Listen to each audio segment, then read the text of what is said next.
भूतगणाक्षितं कप्तजम्बुफलसारभक्षितं उमासुतं शोकविनाशकारणं नमाग्नेश्वरपादपङ्कजं गणानाथं गणपतिं हवामहे कविं कवीनोपस्रवस्तवं ज्येष्ठराजं ब्रह्मणां ब्रह्मणस्पदां शृण्वन्नोतिभिस्सीसादनं महागणाधिपतये नमः।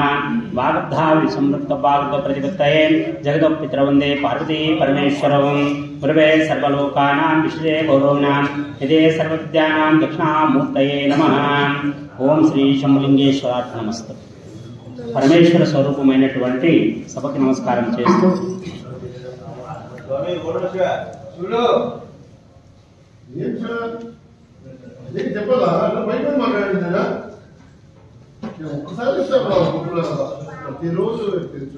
మనకు భగవంతుడి గురించి ఉనికి తెలపడానికి కోపల్లలైనటువంటి ఉదాహరణలు మనకి పురాణాల్లో కానీ ఇతిహాసాల్లో కానీ చరిత్రలో కానీ చాలా ఉన్నాయి. ఎందుకంటే భక్తవత్సలుడైన శివుడు భక్తుల్ని కాపాడడానికి వివిధ అంశాల్లో వివిధ రకాలుగా వచ్చి సహాయం చేసి చరితార్థుల్ని చేసిన చరిత్ర మనం ఎన్నో విన్నాం.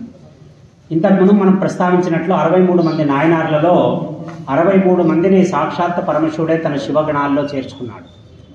అంతటి భక్తవత్సలుడు. ప్రకృతి ఈ భగవంతుడు పెట్టిన ఒక వరం లాంటిది మనకి. ఈ ప్రకృతిని మనం మనగలుగుతున్నాము అంటే ఆయన మా మీద చేసిన ఒక ఫేవర్ అని చెప్పుకోవచ్చు మనం. ఇక మనకి కర్ణాటక రాష్ట్రంలో షిమొగ్గ అనే ప్రాంతం ఉంది. ఈ షిమొగ్గ అనే ప్రాంతంలో మనకి గంగాధరేశ్వర ఆలయం అనే ఒకటి ఉంది. అంటే షిమొగ్గ జిల్లాలో గంగాధరేశ్వర ఆలయం ఒకటి ఉంటుంది. అక్కడ పచ్చని బయళ్లలో మంచి కొండ కనుమలలో ఈ ప్రదేశం ఉంటుంది. ఈ గంగాధరేశ్వరం చాలా పురాతనమైనది. మరి ఇక్కడ విశిష్టత ఏమప్ప అంటే ఆ గుడిలో ఒక కొండ ఉంటుంది. ఆ కొండ 3 కోణాల్లో చూస్తే మనకి 3 ఆకారాల్లో కనిపిస్తుంది. ఒక పక్క నుంచి చూస్తే వినాయకుడు గాను, ఒక పక్క నుంచి చూస్తే పడుకుని రిలాక్స్ అవుతున్న నందిగాను, ఇంకొక పక్క చూస్తే లింగ ఆకారంలోనూ కనిపిస్తుంది. ఈ కొండ ప్రాంతంలో ఇంకొక విశేషం ఏమిటి అంటే అక్కడ ఒక కొండ చర్య లాంటి అంటే ఒక రాయి, ఒక కొండ లాంటిది ఒకటి ఉంటుంది. అది ఎలా ఉంటుందంటే మామూలుగా ఒక గిన్నెని చెక్కితే రాతిలో ఎలా ఉంటుందో అలా ఉంటుందన్నమాట. ఒక గిన్నె ఆకారం అది ఇంత వెడల్పు ఉంటుంది. అక్కడ ప్రతి సంవత్సరం క్రమం తప్పక సంక్రమణ రోజు సంక్రమణ గడియలని ఉంటాయి జ్యోతిష శాస్త్రరీత్యా. ఆ గడియల్లో అతి కొద్ది సమయంలో సాక్షాత్తు లోపల పాతాళంలో నుంచి గంగ ఆ కొండ ప్రాంతంకి ఎక్కి ఆ కొండ ప్రాంతంలో పెట్టిన ఆ గిన్నె లాంటి ఆకారంలోకి కరెక్ట్గా 40 అంశాల నీళ్ళు వస్తుంది. మనము ఇంతకుముందు పాత వాళ్ళు అయితే అర్థమవుతుంది. అంశాలు అంటే మనం ఇంకు అంటే అప్పుడు ఇంకు పెళ్ళి అంటే బాటిల్ తెచ్చుకునే స్థాయి లేక పోయి 1 ఔన్స్ 2 ఔన్సులు ఇంకే వేయించుకొని వచ్చేవాడు. ఔన్స్ అంటే ఒక పిల్లర్లా ఉంటుంది, దాన్ని ఒత్తి వేస్తారు. ఇంత ఉంటుంది 1 ఔన్స్ అంటే అంతే. అటువంటివి 40 ఔన్సుల ఈ పాతాళ గంగ నేరుగా పాతాళం నుంచి కొండల్ని దాటి కొండ పైన ఉన్నటువంటి ఒక గిన్నె లాంటి ఒక ఆకారంలోకి వచ్చి ఖచ్చితంగా 40 ఔన్సులంతా ద్రవ రూపంలో వచ్చేస్తుంది అక్కడ. దాన్ని ఆ సంక్రమణ గడియల్లో దానికోసం వేచి చూస్తూ ఉంటారు. అది 40 అంశాలు వచ్చిన తర్వాత దానిలో తీసుకొని అది ఒకప్పటి మైసూర్ మహారాజా వారి ఏలుబడిలో ఉన్నందుకు అప్పటి నుంచి ఒక ఆనవాయితీ పెట్టారు. వచ్చిన దాంట్లో సగ భాగాన్ని మైసూర్ మహారాజా వారికి పంపిస్తారంటే 20 అంశాల ద్రవాన్ని అక్కడ మైసూర్ మహారాజా వారికి పంపించి మిగతా 20 అంశాల ద్రవం ఏదైతే ఉంటుందో తీర్థం దాన్ని వచ్చిన భక్తులందరికీ తీర్థంతో పాటు కలిపి ఎంతమంది వస్తే అంతమందికి ఇచ్చుకుంటూ పోతారు. ఇది సమస్త భూమండలంలో ఇండియాలో మన రాష్ట్రంలో అని కాకుండా మొత్తం సమస్త భూమండలంలో నేరుగా భూమిలో నుంచి కొండ మీదకి నీళ్ళెక్కి వచ్చే ఏకైక స్థలం ఈ స్థలం. ఈ విషయం షిమొగ్గలో ఉండే వాళ్ళకి కూడా చాలా మందికి తెలియదు. ఎందుకంటే నేను కూడా అడిగి చూసినా మా ఫ్రెండ్స్ని, వాళ్ళకు కూడా తెలియదు అని చెప్పినారు. ఇది చాలా సంక్లిష్టమైనకి దేవుడి ఉనికి ఎలా వస్తుంది అంటే ఆ పాతాళ గంగ కూడా అక్కడికి వచ్చేస్తుంది. అక్కడ అంతటి పరమ పవిత్రమైనటువంటి ఈ సాక్ష్యాలు మనకి దైవం యొక్క ఉనికిని చెప్తుంది. ఇలాగా మనకి ఇంకా కొన్ని విషయాల్లో కొన్ని సామెతలు వస్తుంటాయి మనకి. సామెతలు ఎలా ఉంటాయంటే బాగా చూడండి. పండుగ నాడు కూడా పాత మొగుడేనా అంటారు. అంటే పండగకి మొగుడు మారుతాడా? మారడు. అక్కడ ఏమైపోయిందంటే ఒక జాతీయత పుట్టినప్పుడు ఒక అర్థంతోనే తీస్తారు వాళ్ళు. అది వ్యవహారంలోకి వచ్చేసరికి ఎవరికో ఒకరికి నోరు తిరగకపోయే ఒక ఆయన నోట్లో పడిన తర్వాత దాని స్వరూపమై మారిపోతుంది. అలాగే యాక్చువల్గా పండుగ నాడు కూడా పాత మొగుడా అనేది తప్పు. పండుగ నాడు కూడా పాత మడుగైనా అనేది రైట్. పాత మడుగు అంటే ఏమంటే పాత బట్ట అని, మడుగు అంటే బట్ట. పండుగ నాడు కూడా పాత బట్టలేనా అని చెప్పడానికి పండుగ నాడు కూడా పాత మడుగైనా అనేది పోయి వీళ్ళకి ఎట్లా కొంచెం రసికులు ఎక్కువై మన దాంట్లో పండుగ నాడు కూడా పాత మొగుడైనా అంటే ఆ రోజు మొగుడిని మార్చాలనే ఉద్దేశంతో. ఇక ముసలి కన్నీరు అనేది ఎక్కువగా వాడుతుంటాడు. అంటే ఎవరైనా యాక్షన్ చేస్తున్నారు అనుకోండి, వానికి బాధ ఉండదు, ఏడ్చినట్లు యాక్షన్ చేస్తుంటాడు. ముసలోళ్ళు ఎవరైనా ఉంటే అప్పుడే నసిగ్గారు వినివన్నీ ముసలి కన్నీరు చూడు విని. మళ్ళీ పాపం ఇన్ని జీవాల్లో ముసలినే ఎందుకు తీసుకుంటున్నారు దొంగ ఏడుపుకి అని ఒక డౌట్ రావచ్చు మనకి. యాక్చువల్గా ముసలి యొక్క చర్మం చాలా బలిష్టంగా ఉంటుంది, చాలా మందంగా ఉంటుంది. అది ఎంత బలిష్టంగా ఉంటుందంటే దాని దేహంలోని చర్మం కూడా, అంటే చర్మం గుండా ఏదైతే స్వేదం చెమట ఏదైతే రావాలో ఆ చెమట కూడా రాలేటువంటి చాలా పటిష్టమైన చర్మం నిర్మాణం ఉంటుంది. దానికి లోపలుండే ఈ ఏదైతే చెమట కూడా బయటికి రాలేదు. మరి దేహంలో చెమట బయటికి రాలేకపోతే దేహంలో టాక్సిన్స్ ఎక్కువైపోతాయి, విష పదార్థాలు లోపల ఎక్కువైపోతాయి, దాని ఆయుర్దాయం తగ్గిపోతుంది. దేవుడి సృష్టి చూడండి ఎంత విచిత్రంగా పెట్టినాడు. దానికి చర్మం గుండా ఉప్పు బయటికి పోయే అవకాశం లేదు కాబట్టి దానికి ఇంకొక రూటే అదేం చేస్తుందంటే ఎప్పుడైతే దేహంలో ఉప్పు ఎక్కువైందని అనిపిస్తుందో అది ఒక పక్క పోయి కంటి నిండా దార వదిలేస్తుందండి, అంటే కన్నీళ్ళు వదిలేస్తుంది. ఇప్పుడు ఈ కన్నీళ్ళు అది బాధతో చేస్తుండేది కాదు, తన దేహంలోని ఒక ప్రక్రియలో భాగంగా ఆ ముసలి కన్నీరును కారుస్తుంది కాబట్టి అది ముసలి కన్నీరు. అంటే ఆ కన్నీరు కష్టంతో వచ్చినవి కాదు అని చెప్పడానికి ఈ ముసలి కన్నీరు కారుస్తున్నాడనే మాట వచ్చింది. ఈ జాతీయాల్లో చాలా అర్థాలు ఉంటాయి. మనోళ్ళు పల్లెటూర్లలో పుట్టినా కూడా ఎంతో సైన్స్ ఉంటుంది ఆ సామెతల్లో. అటువంటి దాంట్లో ఇవి రెండు ఉదాహరణ. మనం రోజు పొద్దున లేచి ఒక సత్సంగం చేసుకోవాలి. ఇప్పుడు మనమంతా చేస్తుండేది అదే సత్సంగం. అంటే సత్యం గురించి అవగాహన పెంచుకునే ఒక సభ ఏర్పాటు చేసుకోవడం, దాంట్లో ఒకరికొకరు ఒకరి అనుభవాలను ఒకరికి చెప్పుకుంటూ సత్యాన్వేషణ చేసే ఏ ప్రక్రియ అయితే ఉందో దాన్ని మనం సత్సంగం అని అంటాం. అంటే సత్యాన్ని శోధించే వాళ్ళ ఒక సంఘం అని. మనం ఇప్పుడు సత్యం గురించే మాట్లాడుతున్నాం, ధర్మం గురించి మాట్లాడుతున్నామంటే అది సత్యానికి అన్వయం అవుతుంది కాబట్టి ఇదంతా మనకి సత్సంగం అని అనుకుంటాం. ఇటువంటి సత్సంగాలకి ఎంతటి మహోన్నత స్థితి కల్పించినారంటే మనోళ్ళు దేవతాలోకానికి పైన సత్సంగ లోకం అని ఉంటుంది. అంటే దేవతల్ని మీరి వాళ్ళ నెత్తి మీద సత్సంగం అనే దాన్ని పెట్టినారు అప్పుడు. ఇక్కడ దేవతల కంటే గొప్పవాళ్ళ సత్సంగం అంటే శాస్త్రంలో అవుననే చెప్పినారు. ఎందుకంటే దైవం కంటే దైవాన్ని ప్రేరణ చేసేవాడు కానీ దైవాన్ని ప్రచారం చేసేవాడు కానీ వాడు చాలా గొప్పవాడుగా మనకి ఇక్కడ స్వీకరించబడతాడు. ఇలాగా సత్సంగం వల్ల ఏం జరుగుతుందప్ప ప్రపంచానికి? ఇప్పుడు మీరంతా కూర్చొని వింటున్నారు. దేనికి వింటున్నారు? 4 మంచి విషయాలు తెలుసుకోవాలనే ఒక సద్భావనతోటి మీరు ఇక్కడ కూర్చొని వింటున్నారు. దీన్ని ఏం చేస్తారంటే మీకు 1కి 10 సార్లు చెప్తే 10 సార్లు ఒక్కసారైనా మీకు ధర్మం వైపుకు నడవాలని అనిపిస్తుంది. ఇలా నిరంతరంగా మనం ఎప్పుడూ చెప్పుకుంటూ పోతే ఏమవుతుందంటే ఎప్పుడో ఒకసారి మనిషి ధర్మ మార్గంలోకి వచ్చేస్తాడు.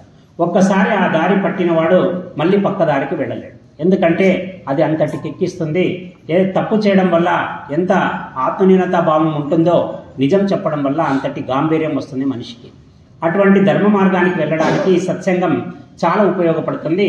దీని ప్రభావం ఎలా ఉంటుందని ఒక చిన్న కథ రూపంలో చెప్తాను నేను. ఒక గజదొంగ ఉంటాడు. వాడి కాటానికి ఒక 5 ఊళ్ళకి నిద్ర ఉండేలాగా, వాడు ఎప్పుడు ఎవరింటి మీద పడతాడో తెలియదు, దోచుకొని వెళ్ళిపోతుంటాడు. మరి ఇలాంటి ఒక దొంగకి ఒకసారి బేజారు వస్తుంది. ఏం రా ఇది లైఫ్ టైం టాస్క్, ఇది చేసుకుంటానే ఉండాలా, దొంగతనం చిన్నవి పట్టుకోవాలా, దొరికితే తండలు తినాలా, ఇట్లా కాదు ఏదైనా మంచిది చూసుకుందాం పెద్దది అనే ఆలోచనలో ఉన్నప్పుడు ఆ రాజ్యం యొక్క రాజు ఒక దండోరా వేస్తాడు.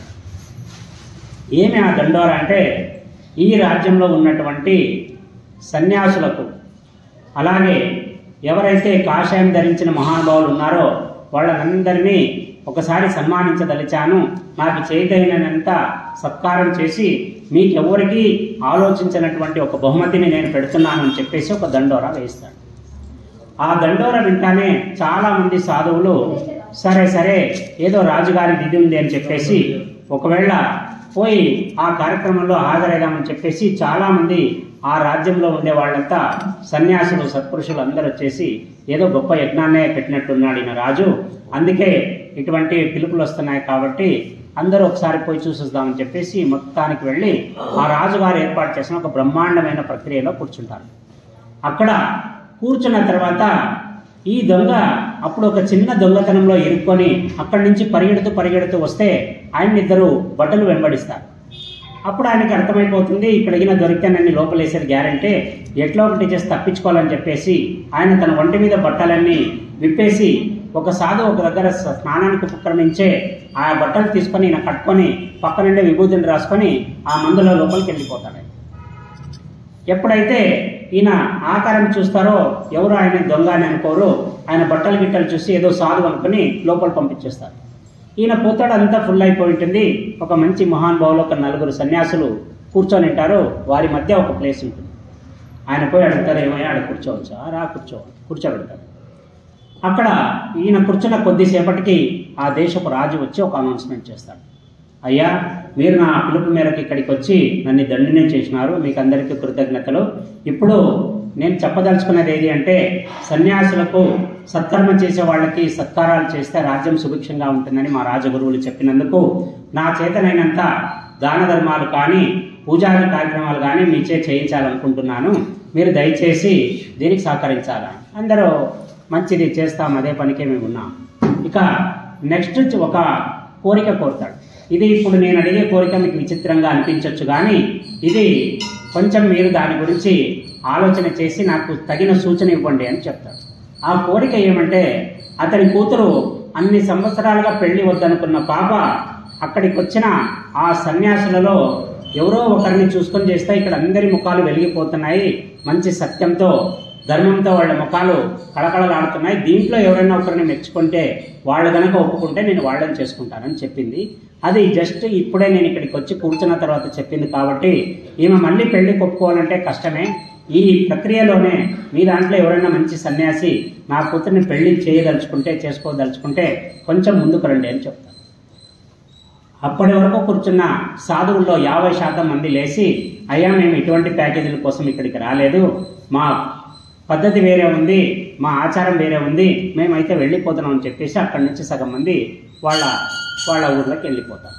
ఇక రెండవది ఇంకొకరు కొందరు మాకు ఆల్రెడీ పెళ్ళైపోయి మళ్ళీ పెళ్లి చేసుకునే ఉద్దేశం అయితే మాకు లేదని చెప్పేసి అప్పుడు వాళ్ళు కూడా వెళ్ళిపోతారు. ఇక మిగిలిండేది అతి కొద్ది మంది మిగులుతారు, అందులో మన గజదొంగ కూడా ఉంటాడు. ఆయనకి ఈ గజదొంగ నచ్చుతాడు, చాలా అందంగా ఉంటాడు. ఆయన పోయి చెవులో చెప్తాడు, నాయన ఆయన్ని ట్రై చేయంటాడు. పోతాడు, రా నాయన నువ్వేమన్నా అంటాడు.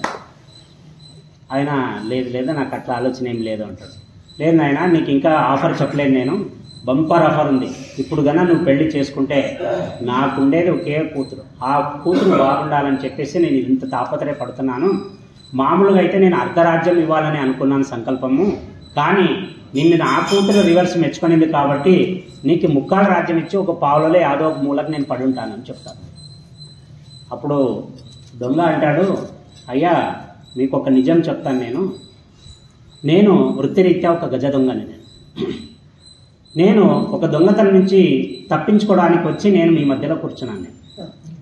ఇక్కడికి కూర్చున్న తర్వాత మీరు ఇవన్నీ ఆఫర్లు చెప్పినారు. నాకు ఒకటి అర్థమైంది ఏమంటే అంతకుముందు 50% మంది లేచిపోయినారు. ఏమని? మా జ్ఞానం వేరు, మా ఆచారం వేరు, మా దారి వేరు, సత్య మార్గం వేరు అని చెప్పేసి వాళ్ళు వెళ్ళిపోయినారు. అంటే అప్పుడు ఒక పాయింట్ అర్థమైంది, ఇక్కడ లేనిది ఏదో విలువైనది వాళ్ళు వెతుక్కుంటూ వెళ్తున్నారు.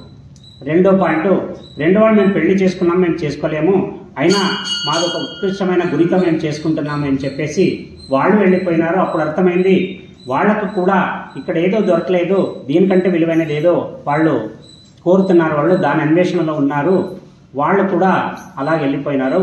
ఇక మూడోదిగా మనలాంటి వాళ్ళని నిలబడినాం, కానీ మీరు ఎప్పుడు ఇస్తే అప్పుడు పోవాలని అందరూ చూస్తున్నారు, మాకు కూడా ఇది కాదు, ఏదైతే ఆ సన్యాసులు వెతుక్కుంటూ వెళ్ళినారో అది నిజంగా విలువైనదే అని చెప్పేసి వచ్చిన గదదొంగనై వచ్చి సన్యాసుల్లో కేవలం 10 నిమిషాలు కూర్చున్న నాకే అర్థమైపోయిందంటే సత్సంగం చాలా గొప్పది, అటువంటి సత్సంగాల్ని నెలకొల్పండి అని రాజుకి చెప్పేసి వినమ్రంగా నమస్కారం చేసేసి అక్కడి నుంచి వెళ్ళిపోతాడు గజదొంగ. ఈ కథలోని నీతి ఏమంటే, ఒక మనిషి మాట్లాడుకుంటూ వ్యవహారిక మాటలు మాట్లాడుకుంటూ కూర్చుంటే ఎటువంటి జ్ఞానం రాదు, పైగా మానసిక ప్రశాంతత తగ్గుతుంది. ఒక దైవీ సంబంధమైన విషయం కానీ లేదా నీకు జరిగిన అనుభవాల్లో దైవికమైన శక్తి ఏదైనా ప్రదర్శన జరిగి ఉంటే అటువంటి అనుభవాలు చెప్పడం వల్ల మనిషిలో ఒక పాజిటివ్ ఎనర్జీ వస్తుందని చెప్పడానికి ఈ కథ మనకి చాలా పెద్ద ఉదాహరణ కాదు. ఇక రెండోది, వివేకానందుడు ఒకసారి ఒక శిష్యుడికి ఒక పనిని పురమాయిస్తాడు. ఏమంటే, ఆశ్రమంలో ఆవుల కొరత వచ్చింది, పాలు సరిగా ఉండట్లేదు, ఒక ఆవుని తీసుకురా అని సంత జరిగేటప్పుడు ఆయనకి కొంచెం డబ్బులు ఇచ్చేసి సంతలో మంచి ఆవుని చూసి తీసుకురా అని శిష్యుడికి ఇచ్చేస్తాడు. ఈ శిష్యుడు కొంచెం మనిషి గాబరా మనిషి ఉంటాడనమాట. అక్కడికి 10 సార్లు వివేకానందుడు చెప్పి పంపిస్తాడు, ఆయన నువ్వు తత్తరపాటు పడొద్దు, అక్కడికి వెళ్ళు, నీకు అర్థం కాకపోతే ఎవరైనా అనుభవస్తులు ముసలోళ్ళు ఉంటే వాళ్ళని అడుగు, మంచి ఆవు ఏమంటే వాళ్ళ అనుభవంతో చెప్తారు, అటువంటి ఆవుని కొని నీవు దాని తాడని ఎట్టి పరిస్థితుల్లో చేయి వదలొద్దు, ఎందుకంటే అవి అలవాట్లైన ఆవులు ఎప్పుడైతే యజమాని వీడు కాదని తెలిస్తే ఎగ్గించి తన్నే పరిగెత్తుకుంటూ పోతాయి, నువ్వు తాడని మాత్రం వదలొద్దు, ఎందుకంటే డబ్బులు కట్టేసిన తర్వాత అది పారిపోతే దాన్ని పట్టుకునేది మన వల్ల కాదు, బాగా గట్టిగా పట్టుకొని ఆశ్రమానికి తెచ్చి కట్టేయి అని చెప్తారు. ఈయన పాపం సిన్సియర్గా గురువుగారు చెప్పారు కాబట్టి ఆ పనిని భుజానికి వేసుకొని సంతలోకి పోతాడు. ఆయన సంతకు పోవాలంటే ఒక పడవ గుండా ఇంకొక ఒడ్డుకు చేరుకోవాలి, అక్కడ సంత జరుగుతుంటుంది, మళ్ళీ ఆవును కొంటే అదే పడవ ద్వారా ఇక్కడికి ఆశ్రమానికి తీసుకురావాలి. ఇలాగా ఆయన సంతలోకి వెళ్తే చాలా ఆవులు ఉంటాయి, ఆయనకు అర్థం కాదు ఏది మంచిదో ఏది చెడ్డదో. అక్కడ ఉండే ఒక పెద్ద మనుషులకు 2-3 ఒపీనియన్ తీసుకొని ఒక మంచి ఆవునైతే కొంటాడు. ఆయన కొని డబ్బులు కట్టేస్తాడు.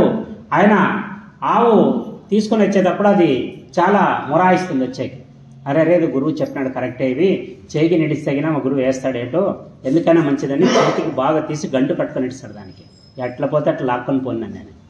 పట్టుకొని దాన్ని తీసుకొని వస్తాడు, పడవ ఎక్కుతారు. పడవ ఎక్కి కరెక్ట్ నడి మధ్యలో ఉన్నప్పుడు దాంట్లో ఆ పడవలో ఒక పాము ప్రవేశిస్తుంది. ఆ పామును చూసి చాలామంది గాబరా అయిపోతారు. అది కాళ్ళలో వచ్చేది చూసి అవతలి యువతలు తత్తరబాటు అయిపోయి ఆ పడవ బోల్తా పడిపోతుంది.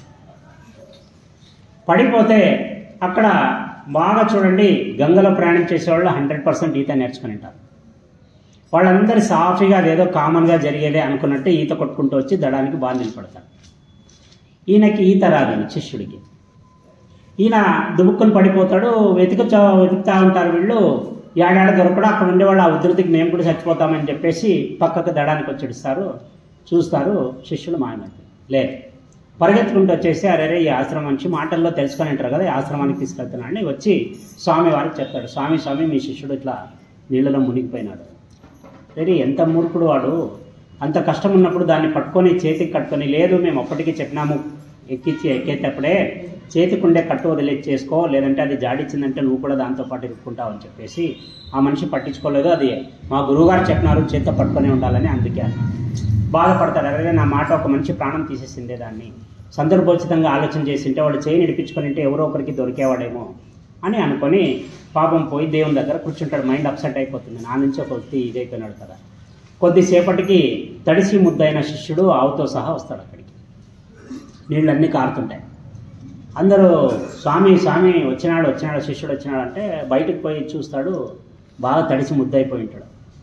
అప్పుడు బట్ట ఇవ్వండి వానికి ఫస్ట్ అని చెప్పేసి బట్టలు ఇచ్చేసి అంత తుడుచుకొని వచ్చి కూర్చున్న తర్వాత, ఒరే ఎట్లా మూర్ఖుడురా నువ్వు, ఆవును వదిలేస్తే ఆవును తెచ్చుకోవచ్చు, నువ్వు పోతే మళ్ళీ ఎట్లరా నువ్వు, నేను బాధ్యత కదా నీకు, నా ఆశ్రమంలో ఉన్నావంటే అంటే, లేదు గురుగారు మీరు ఒక మాట చెప్పినారు, నీవు ఎట్టి పరిస్థితుల్లో దాన్ని వదలొద్దని చెప్పినావు, నేను అందుకే వదలలేదు. అదేరా నేను చెప్తుండేది, ఒకవేళ పోయింటికి అందరు నన్ను అనుకుంటుంటే ఈ స్వామి ఆవు కోసం పంపించి మనిషినే పంపించినాడని. వద్దు, అసలే స్వామికి గడ్డు కాలం ఇప్పుడు ఇది. అలా అనిన తర్వాత అప్పుడు ఆయన అజ్ఞానంలోనూ ఒక నిజాన్ని చెప్తాడు ఆ శిష్యుడు. స్వామి నేను యాక్చువల్గా వదిలేయాలని అనుకున్నాను, కానీ మీరు చెప్పిన మాట గుర్తుకొచ్చి గట్టిగా పట్టుకున్నాను, తాడుతో కట్టేసుకున్నాను, నాకు ఈత రాదు, ఆవు ఈదుకుంటూ గడ్డకు వచ్చేటప్పుడు నన్ను కూడా లాక్కొని వచ్చింది, మీ మాట కాదనిగిన నేను గిన దాన్ని వదిలేసుకొని ఉంటే నేను కూడా గంగలో మునిగిపోయేవాడిని. అంటే గురు మాట భవసాగరాన్ని ఎలా దాటిస్తుంది అని చెప్పడానికి ఈ కథ ఒక ఉదాహరణగా నిలుస్తుంది. గురువాక్యు పరిపాలన అనేది చాలా పరమార్థ జ్ఞానంతో నిండుకొని ఉంటుంది. ఇక ఒక గొప్ప వ్యక్తి శ్రీ సదాశివ బ్రహ్మేంద్ర స్వామి. చాలా తక్కువ మందికి నా కథ తెలుసు. ఇంతకుముందు కూడా నేను ప్రస్తావన చేసినాను, కానీ అది ఎంతమంది ఉన్నారో తెలీదు. ఒకసారి మంచి మాటలు పునశ్చరణ చేయడంలో తప్పు లేదనే మాటని బలపరుస్తూ ఈ కథని నేను చెప్తున్నాను. ఈయన సదాశివ బ్రహ్మేంద్ర స్వామి అనేది ఒక అవధూత. అయిన బాగా చూడండి, సంస్కృతంలో అవధూత అనే మాటకి అర్థం ఏమంటే ఆకాశాన్నే ఆచ్ఛాదనగా మార్చుకున్నవాడు అని అర్థం.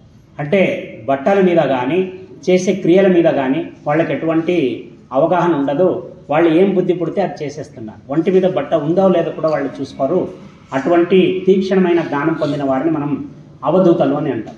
అటువంటి అవధూత సదాశివ బ్రహ్మేంద్ర స్వామి ఒకసారి శృంగేరి మఠానికి చెందిన శారదా పీఠానికి చెందిన ఒక పీఠాధిపతి ఒక మార్గం గుండా ప్రదర్శన అంటే దైవ దర్శనార్థం ఒక దాని ఏమంటారు బోయిలు మోసుకునే పల్లకిలో పోతూ ఉంటాడు. పోయేటప్పుడు ఒక చోట ఆయన ఈ బోగీలు ఎంత లాగినా బోయిలు అది ముందుకు పోదు. అప్పుడు అనుకుంటాడు, ఏమి ఇంత కష్టపడుతున్నారు కదా, బలంగా ఉండే 4 వ్యక్తులు ఈజీగా కొండలు ఎక్కిన వాళ్ళు ఇక్కడ ఎందుకు ఇంత కష్టపడుతున్నారని, నాయనలారా కొంచెం దింపండి అని చెప్తాడు. వాళ్ళు దింపిన తర్వాత కిందకి దిగి పాదుకల్ని వదిలేసి ఆ చుట్టుపక్కల చూసుకుంటూ పోతాడు. ఇక్కడ ఏదో ఉంది, శక్తి ఆపుతా ఉంది. అక్కడికి పోతే వాళ్ళకు ఒక సమాధి కనిపిస్తుంది. ఒక చిన్న ఛత్రం లాంటిది వేసింటారు దాన్ని, అంటే వానకి తడవకుండా ఎండకి ఇది కాకుండా. అక్కడ పోయి కూర్చొని ఆయన ఎవరిని చూస్తాడో అక్కడ ఎవరు ఉండరు. ఆయనే కూర్చొని సమాధిలోకి వెళ్తాడు కొద్దిసేపు. అసలు ఎవరు ఈయన గురించి తెలుసుకున్నామని. అక్కడ ఆయనకి తెలుస్తుంది, ఈ సమాధి ఒక మహా దివ్య పురుషుడిది, దీనికి ఆలనా పాలన లేకుండా ఇలా అయిపోయింది. అప్పటికి కరెక్ట్ ఈయన కూర్చున్న కొద్దిసేపటికి ఒక ముసలాయన వస్తాడు. అక్కడికి వచ్చిన తర్వాత శిష్యులు పట్టుకొని అడుగుతారు, అక్కడ స్వామివారు ఉన్నట్లు పోవద్దు, ఇట్లా పో అంటే ఆయన అంటాడు. ఆయన పక్కన నిలబడతాడు. కొద్దిసేపు అయిన తర్వాత అయ్యా ఇట్లా ఒక ముసలాయన వచ్చాడు మీ దర్శనార్థం అంటే, సరే పంపి మాట్లాడతాను. వచ్చి కూర్చుంటాడు. ఆయన కూర్చున్న తర్వాత అంటాడు, అయ్యా నువ్వు ఇక్కడి వాడివి అని అంటే, అవును ఇక్కడి వాడిని. ఈ సమాధి ఎవరిది అని అంటాడు. అయ్యా బ్రహ్మం స్వామి అని ఉండే ఇంతకుముందు చాలా పవర్ఫుల్ మనిషి, అప్పుడు ఆయన ఇక్కడ సమాధి అయినాడు. దాని తర్వాత ఎవరు ఆయన్ని చూసేవాళ్ళు లేక ఇలా అయిపోయింది ఇది. ఏమైనా చరిత్ర ఏమైనా అడుగుతాడు. అంటే అయ్యా మనం చదువు లేనివాళ్ళు ఏదో నాకు తెలిసిన కాటికి చెప్తాను అని చెప్పేసి ఆయన వృత్తాంతాన్ని చెప్పడం మొదలు పెడతాడు. ఈయన ఆంధ్రప్రదేశ్ రాజ్యం నుంచి తమిళనాడులోకి వలస వెళ్ళిన ఒక కుటుంబంలో జన్మించిన వాడు ఈ సదాశివ బ్రహ్మేంద్ర స్వామి.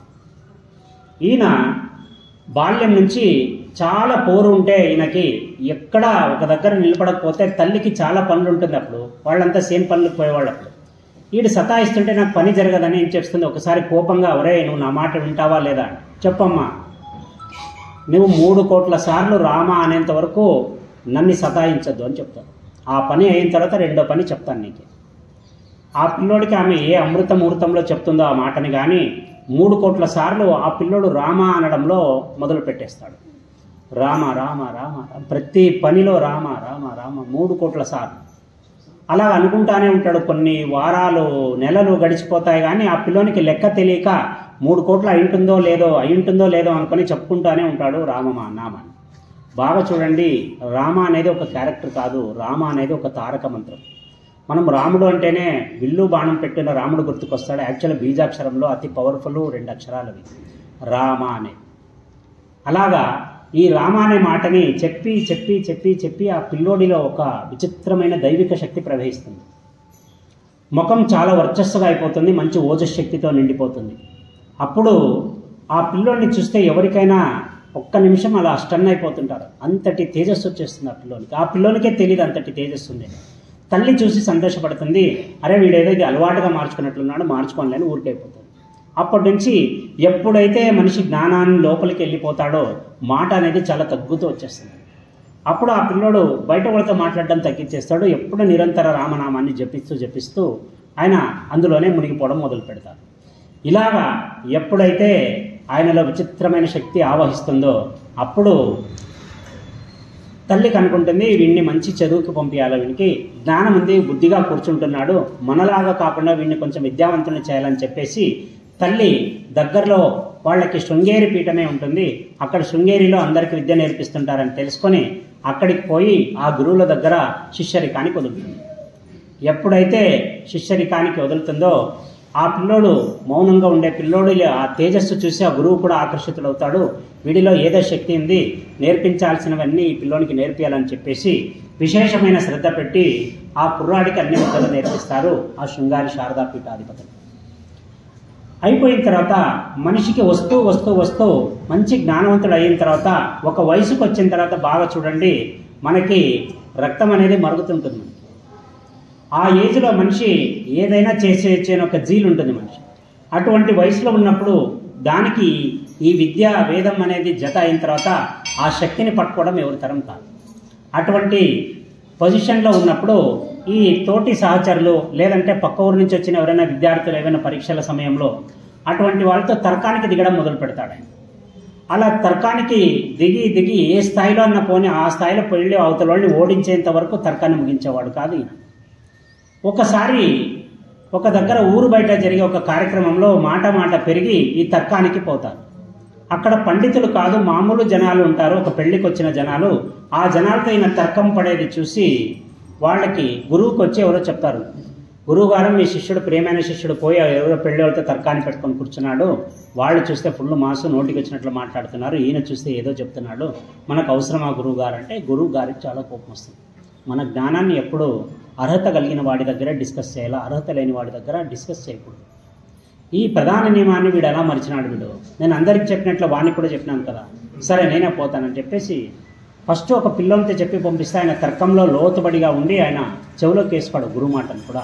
రెండోసారి గురువుగారు కోపంతో వచ్చి అక్కడ ఆయన ముందు నిలబడితే తర్కం చేస్తూనే ఉంటాడు. ఆయన గట్టి గట్టిగా అరుస్తుంటాడు.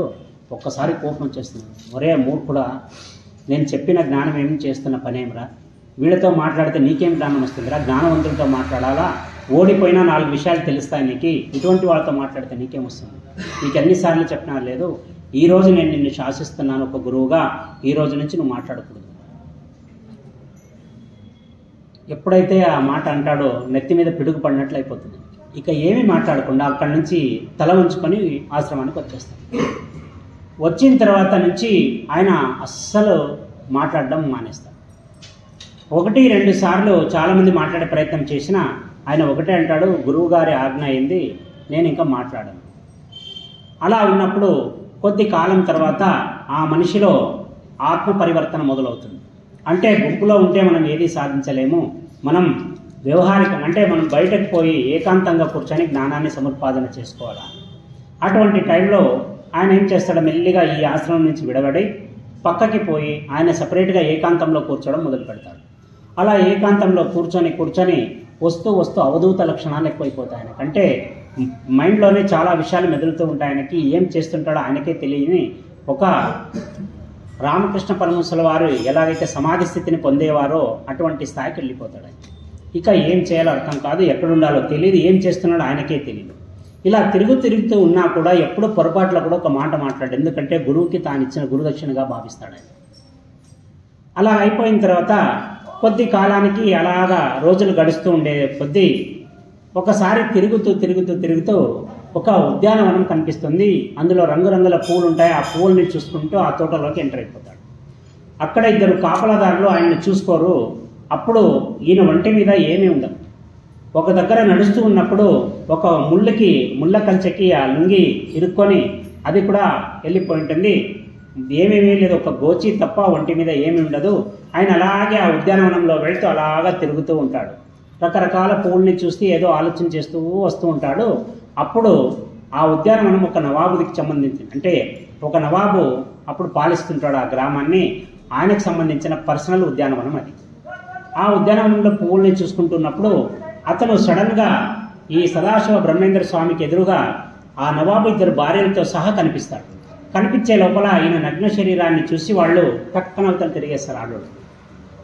ఈ నవాబుకు కోపం వచ్చేస్తుంది, ఎవడరా వీడు, ఇక్కడ నేను పర్సనల్గా తిరుగుతుంటే నా భార్యల ముందు వచ్చి నగ్నంగా ఉన్నాడు, తలకాయ ఉందా లేదా అంటే అక్కడికి ఒక కాపరి వచ్చి చెప్తాడు, అయ్యా ఈయన దగ్గరలోనే ఆయన చాలా మహానుభావుడు, ఈయనకు ఒంటి మీద స్పృహ లేదు, వదిలేసేయండి అంటే, అప్పుడు అంటాడు, సరే ఒంటి మీద స్పృహ లేదని చెప్తున్నావు కదా, మళ్ళీ నీ మాటే రైట్ చేద్దాము, నువ్వు ఒక హిందువే కాబట్టి కాపాడే ప్రయత్నం చేస్తున్నావు మీ వాళ్ళు అని చెప్పేసి, కాదు ఆయనకి ఒంటి మీద స్పృహ లేదన్నప్పుడు బాధ అయినప్పుడు స్పృహ కలగకూడదు కదా, చెప్తానని చెప్పేసి ఆయన దగ్గర ఉండే పిడిబాకను తీసుకొని ఈ చేయిని నరికేస్తాడు. ఆయన నడుచుకుంటూ వెళ్తుంటాడు, ఈ ఎడమ చేతిని నరికేస్తాడు. ఆయన నరికేసిన తర్వాత ఆ చేయి ఊడి కింద పడిపోతుంది.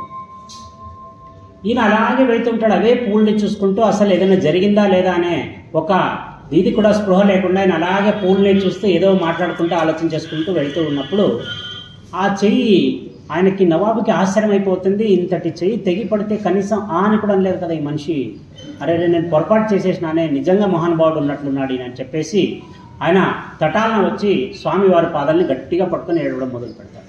అయ్యా నన్ను క్షమించండి, నన్ను క్షమించండి, నాకు తెలీదు, మీరు మహానుభావుడు మీరు. ఆయన అప్పుడు ఎప్పుడైతే ఒక మనిషి వచ్చి కాళ్ళను పట్టుకుంటాడో అప్పుడు బాహ్యస్మృతి నుంచి దేహంలోకి వచ్చేస్తున్నాడు. ఆయన చూస్తాడు, నువ్వెవరు, నువ్వెందుకు ఏడుస్తున్నావు నా కాళ్ళు పట్టుకొని అంటే, అయ్యా నేను ఈ పరగణా కంటే ఈ రాజ్యానికి నవాబు, నేను ఇక్కడ వచ్చినప్పుడు మీరు తిరిగే చూసి కోపంతో చేయి నరికేశాను, మీ చేయి తెగిపోయింది, మీకు తెలియడం లేదా, రక్తం దారుగా కారుతోంది. అవునా, నా చేయి తెగిపోయిందా అని చూసుకుంటాడు. ఆయన రాజు పరిగెత్తుకుంటూ వచ్చి, ఇదే మీ చేయి నరికిన చేయి ఇక్కడ ఉంది, అరే అవునా అత్తే అని తీసుకొని ఆయన పెట్టుకొని ఇట్లా ఇట్లా తిప్పుకుంటాడు, అయిపోతుంది, చేయి కూర్చొనిస్తుంది. ఆయనకి భయం అయిపోతుంది నవాబుకి, అరే ఏమరా ఇట్లాంటి మనుషులు కూడా భూమండలం మీద ఉన్నారా, ఇంకా తోటమాలిని పిలిపించి, ఒరే నాయన ఈయనకి విశేషమైన పూజలు చేయాలరా వీనికి, లేదంటే మనం చేసిన పాపం పోదు అనే లోపల ఆయన ఆ ఉద్యానవనంలో నుంచి బయటికి వెళ్ళిపోయిస్తాడు. పిలిచే ప్రయత్నం చేస్తే ఆ తోటమాలి వారిస్తాడు, అయ్యా ఆయన ఎవరు చెప్పినా ఆగడు, ఆయన మనసు ఎటు వెళ్తే అటు వెళ్ళిపోతాడు, వదిలేసేయండి, మిమ్మల్ని క్షమించినట్టే కదా, మీరైతే చెయ్యి తగ్గట్లే. సరే అని అయిపోతుంది. ఇది ఒక సంఘటన ఆయనని చాలా పాపులర్ చేసేస్తుంది. చాలామంది ఆయన్ని చూడడానికి రావడం మొదలు పెడతారు.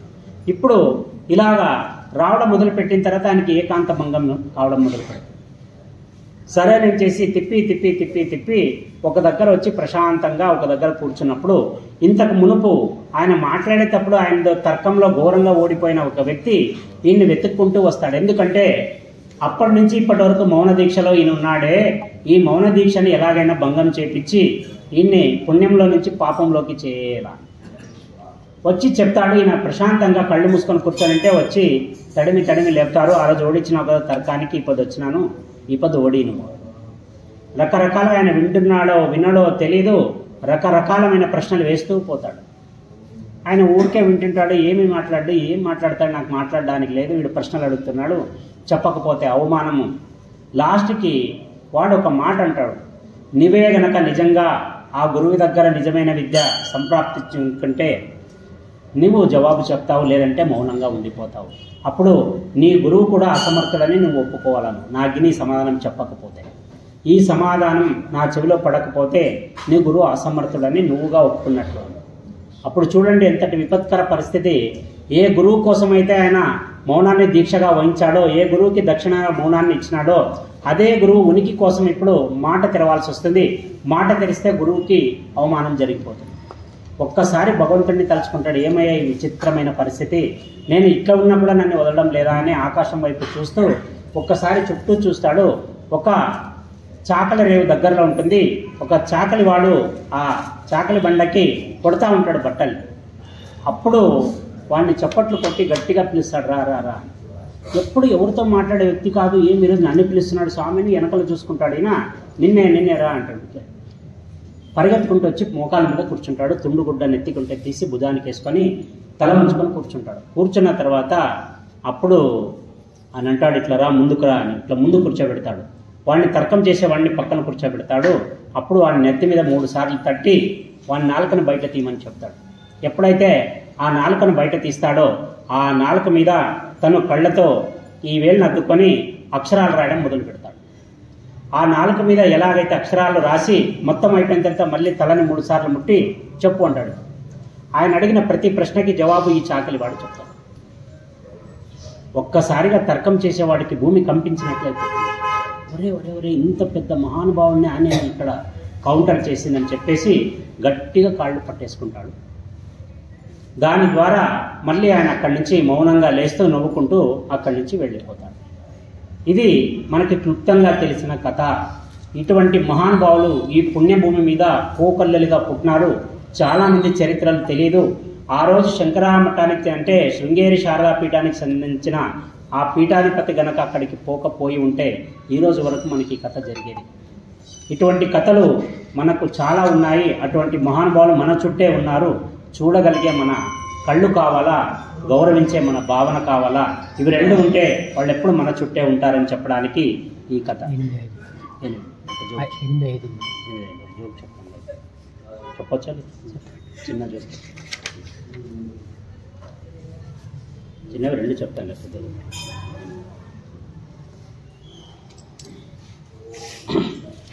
ఒక సైకియాట్రిస్ట్ దగ్గరికి గంభీరంగా మంచి సూట్లో ఉండే ఒక వ్యక్తి వస్తాడు. సైకియాట్రిస్ట్కి అర్థం కాదు, వీడే జెంట్లమెన్ లాగా ఉన్నాడు, వీడే నా దగ్గరికి వచ్చినాడు. వచ్చి సార్ కెన్ ఐ సిట్ అంటాడు. కూర్చోండి. డాక్టర్ని పైనుంచి కిందికి చూస్తే మీ క్వాలిఫికేషన్ ఏమి అంటారు. డాక్టర్కి తలకే చెడిపోతుంది. నేను వీడిని ఇంటర్వ్యూ చేయాలా, వీడిని నన్ను ఇంటర్వ్యూ చేయాలా? క్వాలిఫికేషన్ బోర్డు చూపిస్తాడు. అదే నా క్వాలిఫికేషన్ చూసుకోండి. సార్ నాకు ఒక గంభీరమైన సమస్య ఉంది. చెప్పు నాయన, అదే పనిగా ఉన్నాను. నాకు రోజు కళ్ళు మూస్తే కోతులు క్రికెట్ ఆడినట్లు వస్తుంది సార్. నాకు ఏమి ఇంకొకసారి చెప్పండి. రోజు కళ్ళు మూసుకుంటే నాకు కళ్ళు ఒకే కళ వస్తుంది సార్, కోతులు క్రికెట్ ఆడినట్లు వస్తుంది. అప్పుడు అంటాడు, క్రికెట్ బెట్టింగ్లు ఆడతావు నువ్వు అంటాడు. చచ్చా, నాకు అట్లాంటి అలవాట్లేదు. పోనీ క్రికెట్ నీ ప్యాషనా? అప్పుడప్పుడు చూస్తుంటాను. నీకు నచ్చిన ప్లేయర్ ఒక 5 మందిని చెప్తాడు. బాబు, నువ్వు రాత్రి పడుకునేటప్పుడు క్రికెట్ గురించి ఎక్కువ ఆలోచన చేస్తున్నావు, అందుకే నీకు ఇటువంటి ఆలోచన చేస్తున్నావు. సరే సార్, ఒకరోజు అయితే నువ్వు అన్నట్లు కరెక్టే, రోజు కోతులు క్రికెట్ ఆడినట్లు వస్తే ఏం లెక్క ఇది, అందుకే డౌట్ వచ్చి నీ దగ్గరికి వచ్చినాను. అప్పుడు అంటాడు అబ్జర్వేషన్ కింద పెట్టి, బాబు ఒక ట్యాబ్లెట్లు ఇస్తాను ఒక 3 రోజులు. ఈ 3 రోజులు అయిన తర్వాత మళ్ళీ నువ్వు వచ్చి నాకు కనపడు, అప్పుడు చూద్దాం దీని గురించి. 3 రోజులకు మళ్ళీ వస్తాడు. ఏమైనా ఎట్లుంది కళలో? లేదు సార్, ఈసారి ఇంకా కోతులు ఎక్కువ వచ్చినాయి చూసే కూడా కోతులే వచ్చాయి. వీడికి రోజు రోజు కోతులు పెరిగిపోతే నా మైండ్లో ఇన్ని దించాలి ఎట్లా ఒకటి చెప్పేసి ఈయన పాపం కేస్ స్టడీ చేయడం మొదలు పెడతాడు. బుక్కులు ఆడివి తీసేది, ఈడి తీసి ఏమిది, ఎక్కడ ఇంతకుముందు ఏడైనా జరిగిందా, ఇక్కడే జరుగుతూ ఉందా, చాలా రీసెర్చ్ చేస్తాడు ఆ పేషెంట్ గురించి. రీసెర్చ్ చేసి మళ్ళీ పిలిపించి అప్పుడు చెప్తాడు, ఈసారి ఫైనల్గా బ్రహ్మాస్త్రం లాంటి మందులు ఇస్తున్నాను, కోతులు కాదు కదా, కనీసం దాన్ని తోక కూడా రాదు నీకు అని చెప్పేసి ఆయన మందులు ఇచ్చి పంపిస్తాడు. మళ్ళీ 3 రోజులు సిట్టింగ్ అయిన తర్వాత మళ్ళీ వస్తాడు. ఆయన వచ్చి చెప్తాడు, సార్ ఈసారి కూడా కోతులు వచ్చినాయి, ఇంతకుముందన్నా కొన్నింటికి క్యాప్షన్ లేదు, ఇప్పుడు క్యాప్లు పెట్టుకుని వచ్చినాయి. వీడిని ఇట్లా ఏడిస్తే ఇంకేమేమి చెప్తాడో, నేను ఏమేమి వినాల్సి వస్తుందో, ఇంకా చాలా సీరియస్గా తీసుకోవాలి దీని అని చెప్పేసి ఆయన అంటాడు, ఈసారి పవర్ఫుల్ డ్రగ్ రాస్తానయా, ఇది చేస్తే నరాలు అట్లే పగిలిపోతాయని చెప్పేసి ఇంత డోసేజ్ నువ్వు తట్టుకుంటావా లేదా అనుకొని ఇన్ని రోజులు ఇవ్వలేదు, ఇది వేసేస్తే మొత్తం క్లియర్ అయిపోతుంది, ప్రపంచంలో ఏ సమస్య మిగిలేదు దీని ముందు, ఇంజక్షన్ ముందు, ఈసారి ఆ ఇంజక్షన్ వేసేస్తాను. ఏంటి సార్, ఫస్ట్ 4% నాకు. అప్పుడు అంటాడు, ఇది వేసుకోవాలంటే నువ్వు మినిమం 2 రోజులు నేను ఇచ్చిన డోస్ వేసుకోవాలా? రైట్, సరే 2 రోజులు డోస్ వేసుకొని మళ్ళీ 3వ రోజు వస్తాడు. ఏమయ్యా సార్ అట్లే వస్తున్నాయి, మీరు అడగద్దండి, నాకు చెప్పేకి బేజారు వచ్చిపోయింది, ఆ ఇంజక్షన్ ఏదో పొడి చేసేయండి నాకు ఫస్ట్. సరే అని చెప్తాడు. సరే అంతా లాక్ చేసేసి ఆయన ఇంజక్షన్ ఇట్లా సిరింజ్ ఎక్కించుకునేటప్పుడు వాడు చేయడ్డర్ పెడతాడు డాక్టర్కి. సార్ ఒక్క నిమిషం, ఏమి ఇంజక్షన్ రేపు వేసుకుంటాను సార్. ఏమి ఎందుకు? లేదండి సార్ రేపు వేసుకుంటాను. అదే నాయన ఎందుకు చెప్పు, ఇన్ని రోజులు నా ఇంట పడినా, ఇప్పుడు నేను చేస్తా ఉంటే నువ్వు వద్దంటున్నావు. సార్ ఏమనుకోవద్దండి, ఇన్ని రోజులు మ్యాచ్లు జరిగినాయి, దినమ్మ అయిపోద్ది, ఫైనల్ ఉంది, ఎవరు గెలుస్తారు చూస్తారు. ఫైనల్ ఉంది సార్, ఫైనల్ అయిన తర్వాత రేపు వచ్చాను అనుకుంటాడు. వీడు ఈ టైప్ పిచ్చోడు కాదు, వీడు వేరే హాస్పిటల్కి పోవాల్సిన పిచ్చోడు ఈటికి వచ్చాడని చెప్పేసి వాడిని వేరే హాస్పిటల్కి షిఫ్ట్ చేస్తాడు ఆ సైకాలజిస్ట్. ఇక ఒక భార్య పాపం చాలా వయ్యారంగా భర్తతో హేలిపోతూ అంటుంది, ఏమంటే మీకు నేనంటే ప్రేమేనా అంటుంది. బాగా చూడండి, ఇది చాలా కష్టమైన ప్రశ్న. ఇది ఏ భర్త కూడా హృదయం మీద చేసుకొని చెప్పలేనటువంటి ఒక బాధాకరమైన ప్రశ్న. ఏమంటే నిజంగా నేను బాగున్నానంటే అప్పటి వరకు బాగానే ఉంటారు అందరు, పెళ్ళైన తర్వాత చాలా ఘోరంగా.